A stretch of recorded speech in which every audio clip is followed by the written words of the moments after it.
In a distant galaxy on a planet named Oralis, lived beings called the Lurani. They were graceful, luminous creatures with soft, glowing skin and wide, gentle eyes. The Lurani had lived for centuries in peace, crafting beautiful cities that floated above shimmering lakes. Among them there was one young Lurani named Lyra. She was different from the others. Her glow was softer, her wings smaller, and her voice quieter. Despite her kindness and intelligence, no one ever chose her for companionship, a bond the Lurani valued deeply. Lyra watched her friends celebrate, pairing up with joy and laughter, while she stayed in the quiet corners of the crystal gardens. She often wondered why no one saw her the way she saw them. The other Lurani were proud and bright, their wings large and their lights radiant, but Lyra's glow was subtle, and her heart, though full of warmth, often felt invisible.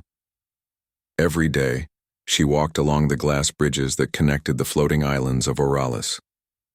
The wind carried soft songs from her friends, and the water beneath reflected the countless lights of the city.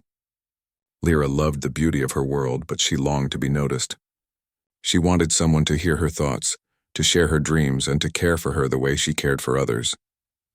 One morning, as the twin suns rose over the horizon, Lyra noticed a new sight. A ship had landed on the edge of their city, and from it emerged beings unlike any she had seen. Humans. They were tall and solid, with skin of many shades and eyes full of curiosity. The Lurani had heard of humans, creatures from a distant galaxy known for their courage and resilience, but few had ever met them. The Lurani elders approached the humans cautiously. They spoke in gentle tones, welcoming them and offering guidance. Lyra watched from a distance. She was fascinated. Humans moved differently than Lurani. Their gestures were less fluid, but they radiated energy in ways she had never felt before. They laughed loudly, and their voices carried strength and warmth. Among the humans, one man caught her attention. His name was Kian. He had dark hair that shimmered in the sunlight and eyes that seemed to reflect the sky itself. He moved with a careful awareness, always observing, always learning. Lyra felt something stir within her, a strange mix of curiosity and hope. She had never felt this way before. Days passed, and the humans explored Oralis, learning about its cities and its people. Lyra watched them quietly, offering help when needed but never drawing attention to herself. She noticed Kian often. He seemed interested in everything, asking questions, trying to understand the beauty and complexity of her world. Lyra admired his patience and kindness. He treated every Lurani with respect, and unlike the others, he did not ignore the quiet or gentle ones. One evening, as the sun set and the sky turned shades of pink and violet, Lyra found herself alone on a bridge overlooking the water. Kian approached her, holding a small device that glowed softly. "This is beautiful," he said, his voice calm but full of wonder. "I have never seen anything like it." Lyra's heart raced. She realized this was her moment. She took a deep breath, her wings trembling slightly. "You like what you see?" she asked, her voice soft but steady. Kian smiled. "I like everything. But I want to understand it better, and I want to understand you." The words made Lyra's glow pulse a little brighter. No one had ever said that to her. No one had ever wanted to understand her. She took another deep breath, gathering courage she had never felt before. "Kian," she said, looking directly into his eyes, "will you be my husband?" The question hung in the air. Lyra's heart pounded as she waited for his answer. She had spoken boldly, something that Lurani rarely did, especially when they felt unseen. Her voice was trembling, but her eyes were steady, holding hope and trust. Kian blinked, surprised. He had not expected the question, but he saw her clearly now, not as a glowing creature of another world, but as someone with feelings, with courage, and with a heart full of hope. He saw her for who she truly was, and he smiled warmly. I need to understand more," he said gently, "but I can see your heart." "And it is kind and brave," Lyra nodded. She did not need an immediate answer. For the first time, someone had noticed her, not for her glow, not for her appearance, but for her courage and heart. She felt seen. She felt valued. And that alone made her light shine brighter than ever before. From that moment, everything began to change. Lyra walked taller, her glow becoming steady and warm. The other Lurani noticed too, though they did not understand why. She had taken a risk, spoken her heart, and in doing so she had discovered a new kind of strength. The humans too began to see the Lurani differently. They realized that beauty was not always the brightest light or the loudest song, but sometimes it was the quiet courage that shone from within. Kian started to spend more time with Lyra, learning about her world and sharing stories of his own. They laughed together, explored together, and slowly, a bond formed that neither of them had expected but both had silently hoped for.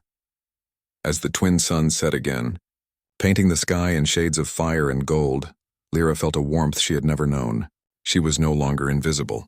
She had reached across the gap between two worlds, spoken her heart, and in doing so found a connection that might just last a lifetime. Her journey had begun, and for the first time, she felt that anything was possible. The next morning, Lyra woke to a sky painted in soft gold. She felt a quiet excitement, a gentle hope that had begun to grow in her heart. Kian had promised to meet her at the floating gardens, a place where the Lurani often gathered to celebrate beauty and life. Today, it would be different. Today, it would be a chance to bridge two worlds. As she walked along the glass bridge, her small wings fluttered nervously. She wondered if she had been too bold yesterday, asking Kian to be her husband. It was not usual for a Lurani to speak so openly, especially to a being from another world. Many Lurani would have whispered and waited, but Lyra had chosen honesty. She hoped he understood. Kian was waiting at the top of the garden near a pool that reflected the twin suns. He was studying a plant with shimmering leaves, his fingers brushing them carefully. When he saw Lyra, his eyes lit up and he waved her over. "You came," she said softly, her voice carrying the mixture of relief and joy she always felt around him. "I promised I would," Kian said, "and I wanted to show you something." He guided her to a small device he had set on the ground. It projected images into the air, showing his home planet with its blue oceans, green forests, and vast cities. Lyra gasped. She had never seen another world so vividly. "It is beautiful," she whispered. "I never imagined a place like this," Kian smiled. "I want to share it with you. Just as I want to understand your world, I want you to see mine. Maybe one day both worlds can meet and learn from each other." Lyra felt a warmth in her heart. She had always dreamed of connecting with someone who could see beyond appearances, someone who could understand her quietly glowing soul. Kian was that person. But as they explored each other's worlds through stories and images, the elders of the Lurani began to notice. Some were curious, others were wary. They had watched Lyra grow up always gentle and reserved. Now she was talking openly with a human, sharing her heart so freely. Elder Marin, a tall Lurani with wings that shimmered like the night sky, approached. His eyes softened as he studied Lyra and Kian. "Lyra," he said, his voice calm but firm. "Your heart is brave. You have spoken with honesty and courage. But you must remember, humans are different. Their ways are not the same as ours. You must be careful." Lyra nodded, understanding his concern. "I know," she said. "But Kian listens. He wants to understand. He treats me with respect." Elder Marin studied her for a moment. "Then follow your heart. But know that the journey will not be simple. Others may not understand. Even some among us may question your choice." Kian watched the exchange quietly. He had never met a society so structured, so guided by tradition and connection. He felt a mix of respect and curiosity. "I will learn," he said firmly. "I want to understand her world fully. I want to be worthy of her trust." The days that followed were filled with learning and laughter. Lyra showed Kian the floating gardens, teaching him how to glide along the wind currents and understand the patterns of the twin suns. Kian shared stories of his planet, of humans who had explored space and faced dangers with courage. They laughed together, stumbled together, and slowly, a bond deeper than curiosity formed between them. But not everyone welcomed their connection. Some Lurani whispered among themselves, questioning why Lyra chose a human over her own kind. Their voices were soft, but their doubts carried weight. Lyra felt their judgment, and at first it made her doubt herself. One evening, she confided in Kian as they watched the sun set. "I worry," she said quietly. "The others do not understand. They see humans as strange, unpredictable. Maybe they are right. Maybe this was foolish." Kian took her hand gently. "Do you see their hearts, Lyra? Do you see how they treat each other, how they care and understand? That is what matters. And I see your heart, brave, honest, and full of light. That is what matters to me." Lyra felt tears well up. No one had ever spoken to her with such certainty, Such belief in who she truly was. She squeezed his hand, her glow shining brighter, reflecting the colors of the sunset. As the suns disappeared below the horizon, a challenge arose. A council of elders gathered to discuss the human's presence. Lyra was called to speak, to explain her connection to Kian. She felt nervous, but she stood tall, her small wings trembling but steady. "Kian is kind," she said, her voice clear. "He is different from us, yes, but he listens. He respects life, he respects me. I do not choose him because he is human. I choose him because he sees me. And that is what matters." The elders whispered among themselves, some nodding, others frowning. Elder Marin stepped forward. "Your courage is admirable, Lyra. You speak with honesty. But the council must consider the traditions and the balance of our society. This is not a simple choice." Lyra nodded, understanding their duty. "I know. But I also know that love cannot be measured by tradition alone. It is felt in the heart and it is shown in actions. Kian has shown me care, respect, and understanding. That is all I ask of the world." The council paused, and for a moment silence filled the air. Then Elder Marin spoke again. "We will observe. We will learn. But for now your path is yours to walk, Lyra. Be wise, be patient, and continue to show the heart that shines within you." Relieved, Lyra returned to Kian, feeling a mixture of pride and hope. She knew their journey would not be easy. The whispers of doubt would not disappear overnight. But she had spoken her truth, and that truth had weight. She had reached across the gap between worlds, and that was only the beginning. Kian smiled at her. "You are remarkable," he said softly. "I have never met anyone like you, and I am honored to walk this path with you." Lyra's heart glowed brighter than ever. She realized that the challenge was not just in winning the approval of others, but in trusting herself in the connection they shared. And for the first time she felt a strength that went beyond her soft glow, beyond her quiet presence. It was a strength born from courage, honesty, and hope. The night settled over Oralis, the twin moons casting silver light on the floating city. Lyra and Kian stood together, ready to face whatever the future held. And in that quiet moment, as stars reflected in the waters below, they knew that their bond had begun to grow, not just as a choice of heart, but as a bridge between two worlds. The days passed quietly at first, with Lyra and Kian growing closer. They explored more of Oralis together, discovering hidden valleys, sparkling waterfalls, and forests of glowing trees that swayed with the wind. Kian learned how to move with the currents of air, and Lyra learned stories of human courage, their adventures in distant worlds, and the dreams that drove them forward. But not everyone welcomed this growing bond. Whispers began to spread among the Lurani. Some were uneasy about humans being so close, and others questioned why Lyra, who had always been quiet and gentle, now shone with confidence and joy. One day, a group of young Lurani approached Lyra while she was near a crystal lake, her reflection shimmering in the water. "Why do you spend so much time with a human?" one of them asked. "He is not like us. He cannot understand our ways, our traditions. You are changing, and we do not know if it is right." Lyra looked at them, her calm eyes steady. "I do not spend time with Kian to change who I am," she said. "He helps me understand myself better. He listens, he respects, and he cares. That is why I am with him." The young Lurani frowned, muttering among themselves, but Lyra held her ground. She knew their doubts came from fear of the unknown, not from malice. She had felt invisible for so long, and now that she was seen, she could not step back. Kian arrived just then, carrying a small bouquet of glowing flowers he had picked from the gardens. He smiled at Lyra and bowed slightly to the group of young Lurani. "I mean no harm," he said softly. "I wish only to understand, to learn, and to walk with Lyra in friendship and respect." The young Lurani exchanged uncertain glances. Slowly they left, though their whispers lingered in the air. Lyra and Kian turned to each other, a quiet relief in their hearts. They knew that not everyone would accept them easily, but their bond had grown stronger through these small challenges.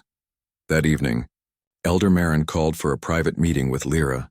The council had observed her closely and wanted to understand the depth of her choice. Lyra felt a mix of nerves and resolve as she approached the elder. "You have chosen a path few would dare," Elder Marin said, his voice serious but not unkind. "Your courage is remarkable and your heart is true. But the world around you is not yet ready. There are forces beyond your understanding that may challenge this connection." Lyra nodded. "I understand, Elder Marin. I am ready to face what comes. I only ask for the chance to prove that Kian is worthy of trust and respect. Elder Marin studied her silently for a moment, then nodded. Very well, but be cautious. The council will watch, and some Lirani may act without understanding. Your bond must be tested, for the future depends on trust, courage, and patience. Lyra left the meeting with a sense of determination. She knew the challenges would grow, but she also knew that she and Kian could face them together. A few days later, an unexpected event occurred. A storm unlike any before swept over Oralis with fierce winds and flashing lights that danced across the sky. The floating islands rocked dangerously and some structures were damaged. Lyra and Kian were caught in the storm while exploring a remote valley. Lyra clutched Kian's hand tightly as they tried to find shelter. The wind tugged at her wings, threatening to carry her off the ground. Kian's grip was firm, steady, and reassuring. "We will be safe," he said, his voice calm. "Follow me." They found a cave tucked between two cliffs. Inside, the storm roared like a living creature, but they were protected. Lyra collapsed to the ground, exhausted, her glow dimming with fatigue. Kian knelt beside her, brushing her hair gently from her face. "You are safe now," he said softly. "We faced it together." Lyra looked at him, tears of relief in her eyes.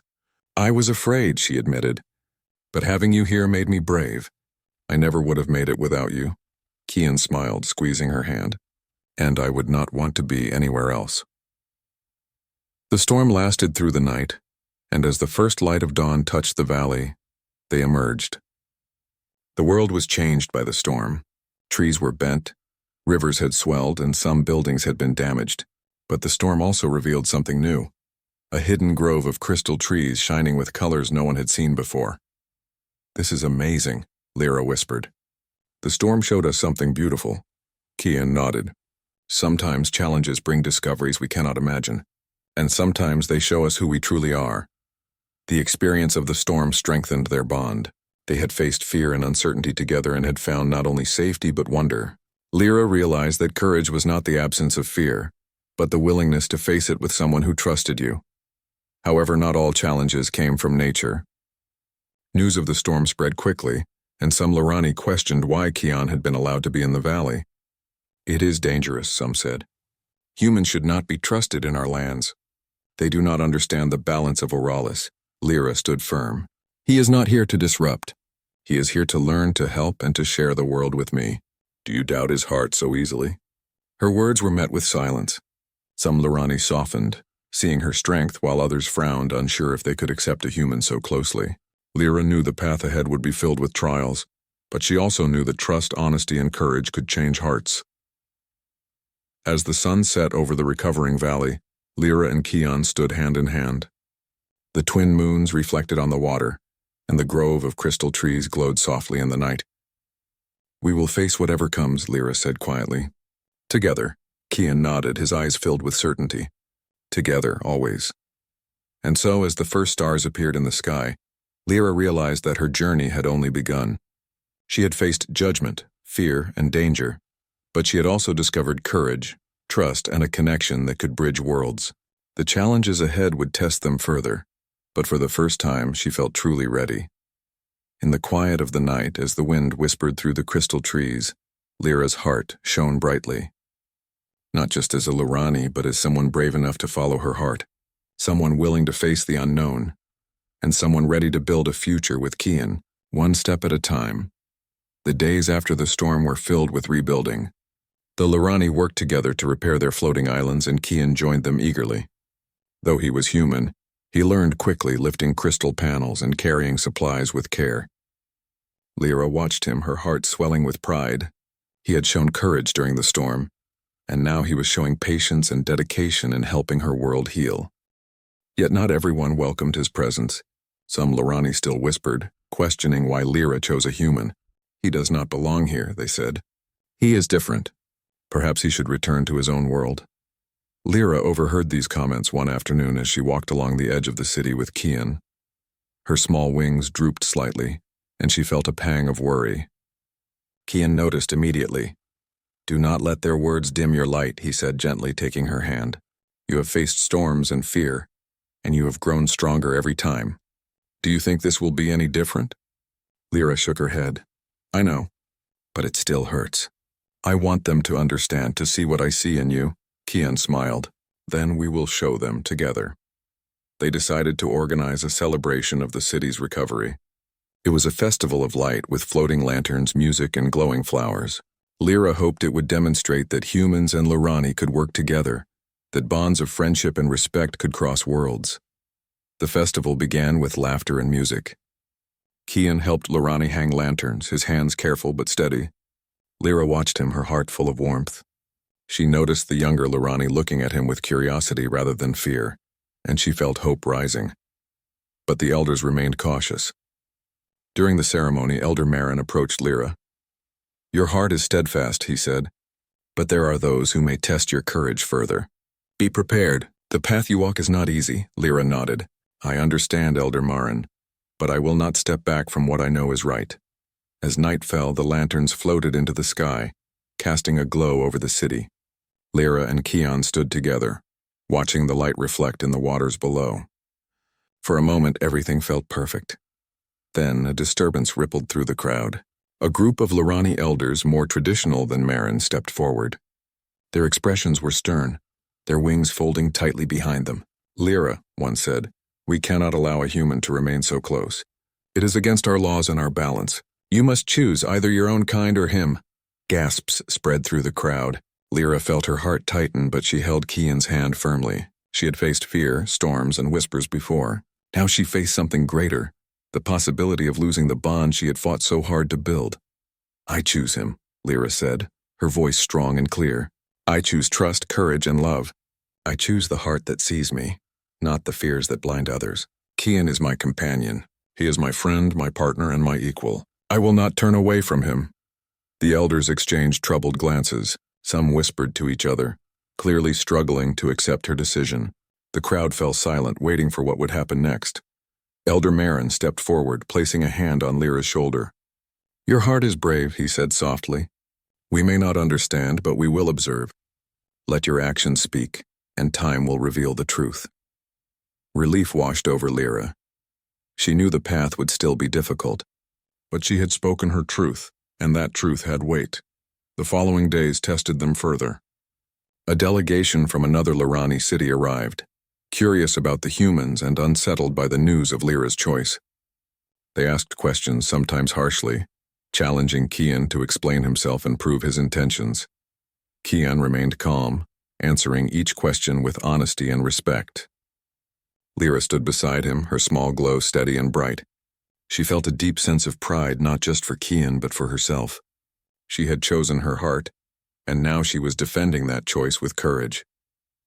One night, as they rested under the twin moons, Lyra spoke quietly.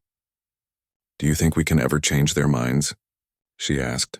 Kian looked at her, his eyes reflecting the soft light. "Perhaps not all of them, but we can show them what it means to care, to respect, and to trust. And maybe in time they will see what I see in you and what you see in me." Lyra smiled, feeling a warmth that went deeper than her glow. "I hope so. I want them to understand, but even if they do not, I know what is right for me." Then a message arrived from the human ship. Their captain requested Kian to return for a mission, one that could take days or even weeks. Lyra's heart sank. The thought of being apart from him made her glow dim slightly, but she quickly steadied herself. "You must go," she said softly, taking his hand. "You cannot ignore your duties. But promise me you will return." Kian nodded, his grip firm. "I promise. I will come back, and when I do, we will continue building this bond no matter the challenges." The next morning, Kian prepared to leave. Lyra helped him gather his supplies, her heart heavy but her courage strong. As he boarded the ship, she held his hand one last time.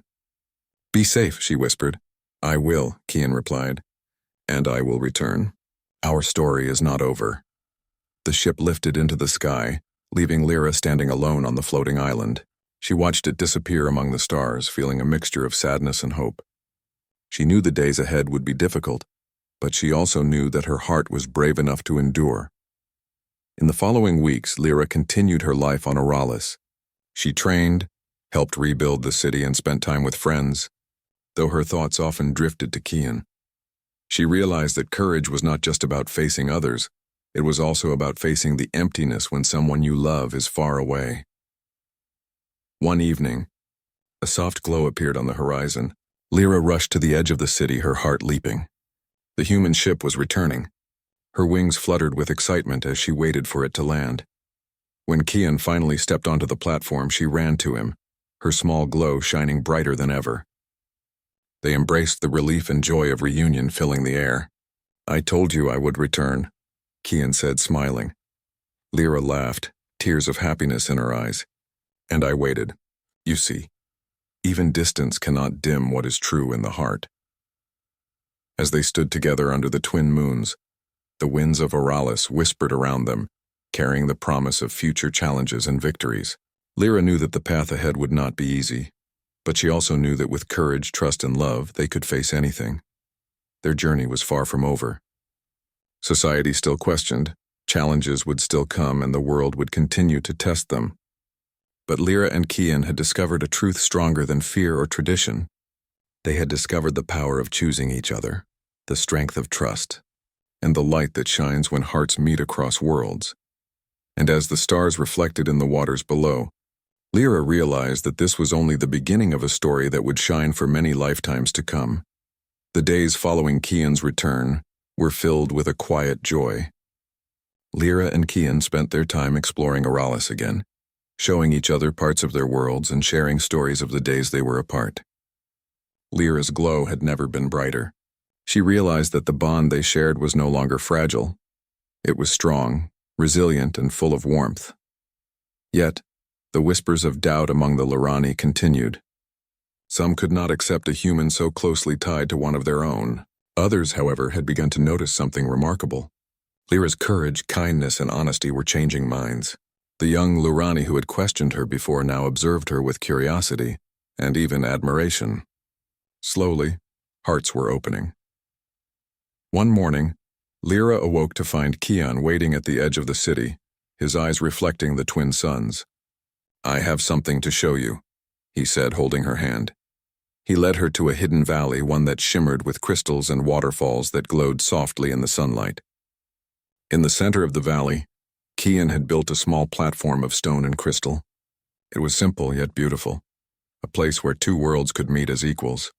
"I wanted a place for us," Kian said softly, "a place where we can be together, where we can show others what trust and love look like."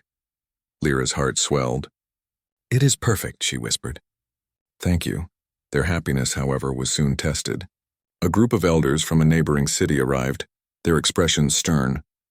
They had heard of Lyra and Kian's growing bond and were concerned about its influence. "Lyra," one elder said, "we must ask you to reconsider.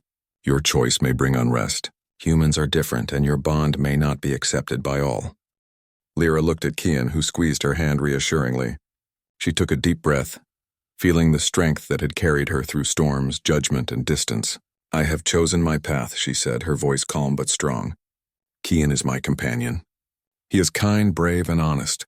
He respects life, our world, and me. That is all that matters." The elders exchanged uncertain glances. They could see the truth in her words, the honesty in her heart, and the courage that had always guided her. Slowly, one elder stepped forward. "Perhaps we have underestimated the strength of your bond," he said. "Perhaps love, courage, and trust can teach us more than tradition alone." The others nodded, though some remained hesitant.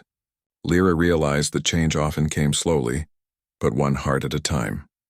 She had faced doubt, fear, and judgment, and she had not faltered. Over the next days, Lyra and Kian worked together to show the Lurani the beauty of trust and understanding across worlds. Kian helped rebuild parts of the city, learning and adapting to the ways of the Lurani. Lyra guided him patiently, showing him the delicate balance of their floating islands and the magic of their light. The young Lurani who had once whispered doubts began to join them. They laughed, worked, and shared stories with the human, realizing that he was not an outsider to fear, but a friend and a companion. Slowly, the city began to change. Hearts opened, curiosity replaced judgment, and the bonds of understanding grew stronger. One evening under the twin moons, Kian and Lyra returned to the crystal platform in the hidden valley. The water reflected the glow of their lights mingling together in a dance of colors. "We have come far," Kian said softly. "But there is still more to do," Lyra nodded. "Yes, but I have learned that courage is not only facing the unknown, It is also choosing to trust, to love, and to keep moving forward even when others doubt you. Kian smiled. And I have learned that home is not just a place. It is someone who sees your heart, someone who believes in you, and someone who walks with you no matter what comes. They stood together, hands clasped, feeling the strength of their bond. It was a bond that had been tested by fear, distance, and judgment. It had been tested by storms and uncertainty, and through it all it had grown stronger, deeper, and unbreakable. The elders returned one last time to observe. They watched the joy, the laughter, and the harmony that Lyra and Kian brought to the city. They saw the young Lurani learning from the humans and the humans learning from the Lurani. And slowly, the elders realized that love, courage, and trust were forces stronger than fear or tradition. Elder Marin approached Lyra, his eyes filled with quiet pride. "You have taught us all a lesson," he said. "We have seen that the heart knows truths that the mind cannot always understand. Your courage has brought light not only to yourself but to our world as well." Lyra smiled, her glow steady and bright. "Thank you, Elder Marin. I only followed my heart." Kian stepped forward, his hand still holding Lyra's. "And I will continue to walk with her. Together we can face whatever comes." The city celebrated that night with a festival unlike any before. Lanterns floated in the sky, music filled the air, and laughter echoed across the floating islands. Lyra and Kian stood together at the center, their glow mingling in a warm, steady light. For the first time, Lyra felt completely at peace. She had faced doubt, fear, distance, and judgment. She had spoken her heart boldly, trusted in her own courage, and chosen love over fear. And in doing so, she had shown her world that kindness, honesty, and trust could bridge even the greatest divides. As the twin moons reflected in the waters below, Lyra whispered softly, "We did it. Together we did it." Kian smiled and pressed his forehead to hers. "Yes. Together." And in that quiet moment, surrounded by light, laughter, and hope, Lyra realized that she was no longer invisible. She was seen, understood, and loved. She had chosen courage, and it had brought her not only love but a new future for her people. The stars above Oralis shone brightly, as if celebrating the bond that had grown between two worlds. Lyra and Kian stood hand in hand, ready to face the adventures yet to come. Their journey had begun with a simple question, a leap of courage, and the belief that hearts could connect across worlds. Now that bond had become a beacon of hope, a symbol of trust and understanding that would inspire generations. Lyra and Kian knew that the path ahead would still have challenges, but together, they could face anything. And as the light of their hearts mingled with the glow of Oralis, it was clear to all who saw them that love, courage, and honesty were the greatest forces in the universe. Lyra smiled, her glow shining steady and strong. "We are ready," she said. Kian squeezed her hand. "Always." And with that, they stepped forward together into a future filled with light, hope, and endless possibilities.